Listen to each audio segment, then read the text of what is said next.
Selamat siang Bapak Edi sebagai pengawas bidang SD. Saya mohon tanggapan serta saran dari Bapak tentang siswa kami khususnya di kelas saya sulit untuk memahami materi. Yang perlu Pak ketahui bahwa siswa ini anak yang berkebutuhan khusus. Mungkin dari Bapak bisa memberikan saran atau masukan. Mungkin juga kalau ada trik-trik model pembelajaran yang efektif khususnya untuk anak yang seperti ini. Silakan Bapak. Ya, baik. Selamat siang Ibu. Terima kasih waktu yang diberikan kepada saya. Jadi menyangkut anak yang berkebutuhan khusus ini memang kita agak sulit ya Bu untuk apalagi kita bukan ahlinya. Iya. Tapi di sekolah sekarang apalagi di zaman yang kurikulum sekarang ini kita tidak boleh menolak anak yang berkebutuhan khusus. Betul. Ya.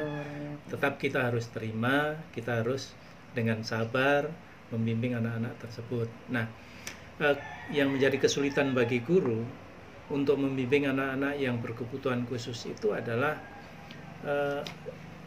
anak berkebutuhan khusus ini tidak sama dengan yang dikatakanlah anak normal ya. Dalam faktor bahasa misalnya. Faktor bahasa saja mereka sulit untuk menerima apa yang kita tanyakan kepada anak yang berkebutuhan khusus ini. Nah, sehingga antara guru dengan anak juga kadang-kala terjadi kayak miskomunikasi seperti begitu, sehingga agak sulit untuk bisa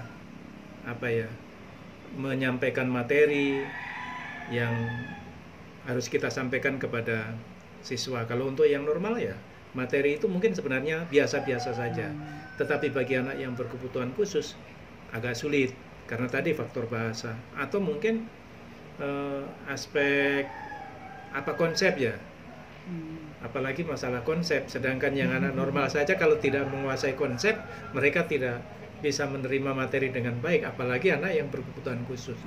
Nah, untuk itu anak yang berkebutuhan khusus kalau menurut saya harusnya anak itu disekolahkan di sekolah khusus, contohnya di SLP. Tetapi itu tadi kendalanya sekarang pada orang tua. Orang tua itu kadangkala tadi merasa malu kah anaknya kalau disekolahkan di sekolah yang berkebutuhan khusus. Menurut pikiran orang tua kadangkala mungkin anak saya dianggap cacat atau bagaimana, sehingga mereka tidak mau menyekolahkan di sekolah yang disebut SLP tadi, sehingga mereka sekolahkan di sekolah umum. Itu ya Bu yang mungkin saya bisa sampaikan untuk sementara seperti itu Bu. Ya. Kalau misalkan siswa ABK ini kurang bisa berpikir HOTS ini gimana menurut Bapak nih?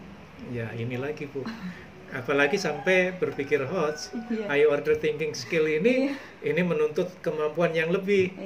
Anak yang normal saja untuk berpikir HOTS sangat sulit, karena perpikiran HOTS ini kan sudah membutuhkan kalau taksonomi Bloom ini sudah sampai mulai dari C4 ke atas.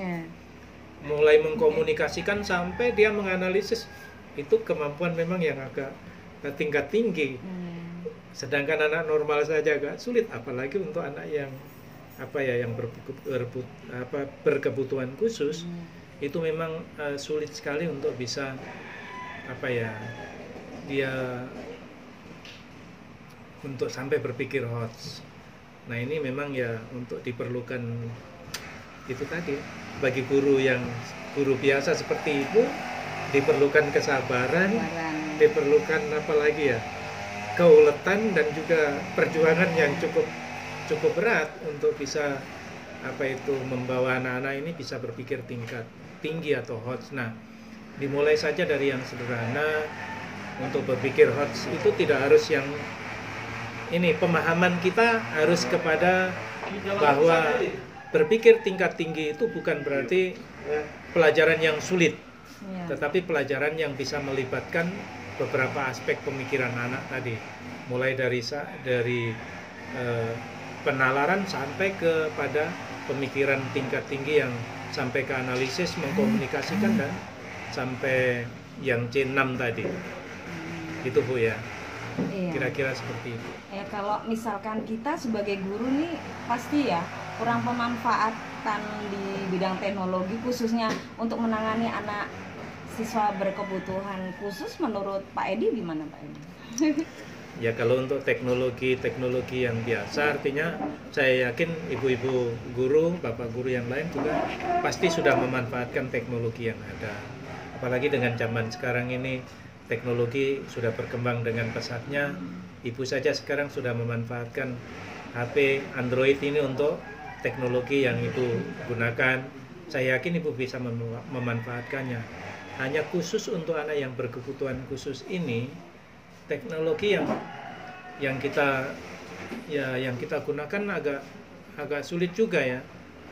Saya sendiri juga kurang tahu ini teknologi untuk anak yang berkebutuhan khusus kira hal apa ini, saya sendiri juga kurang memahami. Tetapi ya kembali kita kepada teknologi, kita memanfaatkan teknologi yang ada ini, kita coba mencari informasi tentang hal-hal yang ada hubungannya dengan anak berkebutuhan khusus.